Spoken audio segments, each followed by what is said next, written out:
So I guess first off, man, I'll start out with my UFC interests. Anybody that knows me knows I'm a very avid mixed martial arts, boxing fan, like any of that.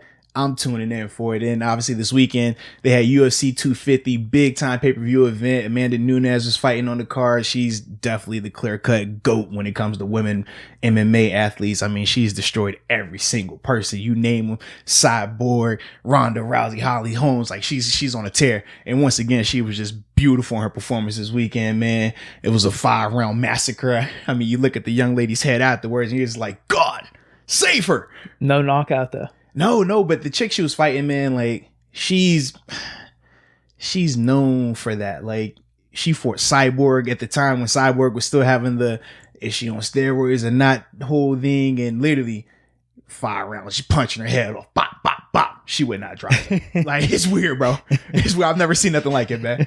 I'm like, yo, you were built for punishment. Like it's crazy. Yeah, anybody else's head would have been snapped off, but she just It wasn't competitive in the sense, like we saw the one with Johanna Jędrzejczyk, right, where you saw the picture of her forehead swollen. Mm-hmm. Like she was in an actual war. Like her and the other chick were going at it. It was competitive, 50-50 on who won, who lost. Like depending on who you ask is gonna decide that whole debate. Right. But with this fight, it wasn't like that. It was never close. Not once did you think, oh yeah, she got a chance. It was no, it wasn't. That wasn't the case. It was just like, yo, she hasn't. Like she won't go away. Like throw the towel in. It's crazy. There was nothing though up to the end of the match where you said they should throw the towel in. Oh, it was plenty. Yeah, there were. It was plenty of times where you're just like, yo, her head is about to explode. She's a human punching bag right now. And then even at the end, I mean, shout out to Amanda Nunes, awesome, in terms of sportsmanship. But she put the belt on the chick, like, hey, good job. And it gave everybody the vibe of like, when you get your little brother the controller, it's not plugged in. And you're like, here you go, buddy. Like, good job. Like, that was the vibe. It was a bad look, man. It was bad. But yeah, that was even awesome. Just the controller, the not plugged in. Yeah, it wasn't even plugged in. It was just like, here you go. Yeah, that was the look. It was like, oh man. But I expected that. I did, because Amanda Nunes, like I said, she's just on a tear right now, and I don't see any other competition out there for her. Maybe 1 or 2 chicks tops. But the fight that I was happy about, that had my interest, was the co-main event, man. My friend Cody Garbrandt, man, he had a chance to come back. He obviously had lost his last, I think, 3 fights. And it wasn't necessarily bad performances by him, but you could just tell he wasn't as poised as he needed to be. In this championship fight, man, when he initially won the belt, he was extremely poised, man. You see him out there throwing his hands, taking his time, working his moves and things like that. And then he had got really emotional in the next 3 fights following up to that, and actually cost him in those fights. So then you see him this weekend, man, and he's back, man, looking good, lightning hands. And literally anybody that's been on social media from Saturday night to the day, you've probably seen the knockout. It was a buzzer beater walk off. I mean, literally he brought it from here and huddle, bombed him in the face. The dude was out completely cold, like to the point, even when they tried to wake him back up to sit him on the stool, he was still falling back out of consciousness on the stool. It was electric. I mean, that's the Cody that any of the UFC fighters that know him and have seen his rise and why he was able to become a champion at 25 years old. That was the Cody that we were all accustomed to. Poised, calculated, lightning in his hands, and it was beautiful. I'm talking, I mean, you jump off the car, like, oh! And I literally watched the replay probably 100 times just because you're just like, yo, he really just... it was wild. He really just bombed. And like you said, you said it yourself, like, you're not even a big UFC guy, but it took over the internet because of how just electric it was, man. So for me, man, I was definitely happy to see that. Like I said, happy to see him bounce back because he needed that win. And he gets him right into that conversation at the bantamweight division, man, in terms of being back in the title conversation and stuff like that.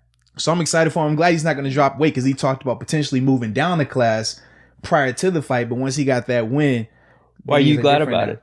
Well, because I feel like, man, he's perfect for the bantamweight division. He's big enough. He doesn't have to kill himself cutting weight. Whereas if he were to drop down a division, he has to worry about that. And then also if you bump up a division, well, now guys, typically they're dropping down 2 weight classes to fight. So if you go up, you're going to be a smaller guy, and you don't want to be that. You know what I mean? You prefer to be the bigger guy going into these fights. That's why a lot of the times you hear about the weight cuts, because you rather be a big guy in your division than be a small guy at your division. So for me, I like him at that because he's healthy at that. When you're cutting weight, man, it messes with you. Does he think it would just be easier in that weight class? Not necessarily easier, but at the time, the division was stacked. And at the time, he was coming off of, like I said, his third loss, 2 to the same guy. So it kind of muddied the waters a little bit for him in that division. Whereas now, well, one of the guys has been suspended because he was on some performance enhancements, which I personally felt led to the 2 losses that he had. I'm sure. So you take him out of the equation. Another guy's retired. So now in that sense, he could take it back. It's back open. Yeah, and he has a legitimate shot going forward because of this performance. Now, whenever I was watching the video, I saw on the bottom screen, you correct me if I'm wrong, if he's at this spot in the standings, but I saw a number 9 next to his name. Yes. Is he 9 right now? Well, he was going into that fight, yes. So literally, once he had the belt, this would have been 2 years ago, maybe. So before those 3 fights that he went on the losing streak, he's got the C. He had the belt. Yeah, he had the C. Then from there, because he dropped those 3 fights in a row, even though 2 of those fights that he lost were championship fights, he had lost the belt, then he had the rematch for it. Even with that third loss is what dropped him down. Okay. But then he comes back and wins where he was ranked at 9. Now you're going to expect him to take another big jump. And for the purists of the UFC fans, we're all 50-50 on this. Some people like the rankings because you're supposed to abide by them, and you fight a guy, so you move up and get contenders. It's palatable. It's something easy to look at and say, all right, this is where this person stands. But then you have the pay-per-view model where it's less about your ranking and more about who can sell. Okay. So that's why people didn't like Conor McGregor as much, because sometimes even though he wasn't ranked at a certain place for a division, because he can sell because of his name, because this is when he was coming up. Yeah, because okay, Conor McGregor's in a fight, or even when he fought Khabib Nurmagomedov, he still wasn't a champion at the time. He still didn't deserve that, but because of his name, you knew he was going to sell. So it's like, even though you're jumping these guys at this weight class, you're jumping those guys. He took a while off too. That was probably the whole debate at that point, right? So when you factor in those things, that's why he was able to still make those type of moves. And then we would see multiple fighters start doing it. And you heard the term the champ, double champ, because now they're fighting outside of their weight class. So imagine if you're fighting at 170, right? You're the number 2 contender or the number 1 contender. But hey, I'm moving up from 150, 160, but I can sell. Well, hey, even though you're the number 1 contender at that spot and you deserve that next title shot, they're going to let me fight him instead because I can sell more money to you. I can sell more pay-per-view buys. So for some fans, we like, because you enjoy it. You want to see that fighter versus that fighter. But for the purists, you're like, man, this dude has beat everybody to get to this spot and he still doesn't get that chance yet. That's crazy. What side are you on? you know what side I am automatically. I only watch McGregor fights, really. Yeah. So for me, I can see both sides, but I lean more towards the pay-per-view side because I'd rather see the best fight the best. And I know you can debate and say, well, this guy's number 1 contender at that spot that makes him the best. I personally don't always agree with that, because sometimes a guy could be a number 1 contender just because there's nobody left in the division. If everybody is moved up. Or who he's beaten. Correct. Too. Like, it's a lot that factors in that. So that's why for me, I'm like, man, I know this guy's a champ, or I know this guy sucks because I've seen him fight multiple times. I've seen the success that he's had. So for that, I'd rather see that guy versus, oh man, he's the number 1 contender. He's the number 2 guy. He's next in line. That's with John Jones. They always talk about, well, this fighter is next in line to fight John Jones. I'm like, I don't want to see the next in line guy. Give me this superstar from this weight class. Let him bump up, or let this guy bump down. Let me see that fight instead. That's, how. Do they have, so if you're fighting out of weight class, are they ever ranked in the opposite weight class? No. Is it only if they fought there before? Correct. No. Okay. Yeah. So typically you'll just be ranked at your 1 weight class, or you'll have the pound for pound rankings, which is like the rankings for all of the fighters. It doesn't matter what weight class you are. It doesn't matter if you're a female or not. Just the pound for pound best top 10. Okay. And that's a totally different conversation there. Okay. Yeah. So you're only ranked in 1 class unless you're the champ in multiple ones. Mm-hmm. So if you lose, so like Amanda Nunes. Okay. So she holds 2 belts at 2 separate weight classes. So she's C at both these classes. If she were to lose one of them, though, would she be ranked in the one that she lost? Yeah, she would. Mm-hmm. She still would. Okay, so you could have multiple rankings across weight classes as long as you have fought. Correct. Okay. Yeah, but when we always talk about McGregor, sometimes, before he started making the jumps in weight classes, he's trying to fight at 155 or 170. And you're like, well, you haven't fought there yet, so how are you even ranked here? Like, we don't even know where to rank you amongst these other guys. But the thing is, it's like, bro, that's McGregor. He's gonna sell. He sells pay-per-views. People tune in to watch him win, or you tune in to watch him lose. But either way, you're gonna watch him, and that's the thing why he's so appealing. Why he had so much, power in terms of negotiations, because he knew he was a draw. And I'm saying because he recently retired.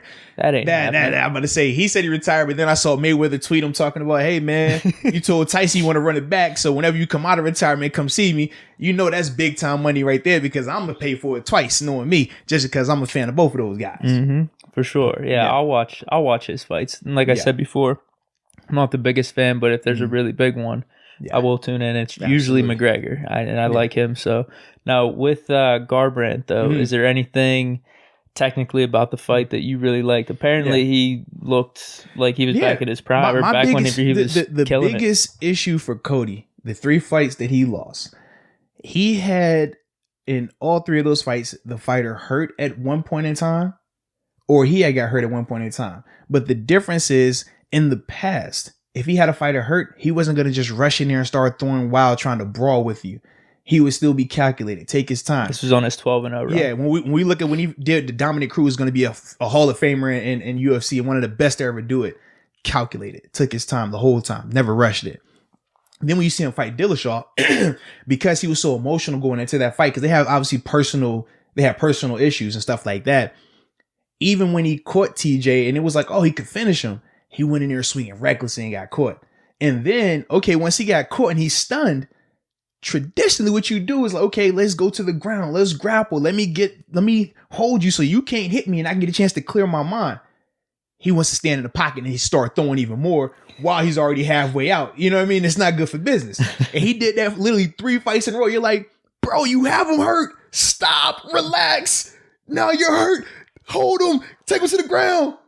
No, don't swing. Oh, it's over. Like, we saw that 3 times in a row, so that was the concern. Then people were like, oh, he doesn't have a chin. And it's like, no, it's not that he doesn't have a chin. What does this mean? Because I did hear this. I heard, who was it? It was Chow Sonnen said it. Most people will say, okay, so if you've been knocked out more than once, they're going to say your chin is in question, or you have a weak chin, meaning if I hit you on your chin and it's weak, you're going to go to sleep. That's your off button, your off switch. Anywhere on your chin, you get hit on it the right way, it'll put you out. So guys who can take a punch and still keep going, they never get dazed, or they have a chin that's made of just iron. That's what the chick that fought Amanda Nunes, that's what they say about her. Like, her chin is straight steel. It's not the chin. It's anywhere you get hit. Yeah, okay. If you're getting hit in the head multiple times and you don't get knocked out, yeah, man, your chin is crazy.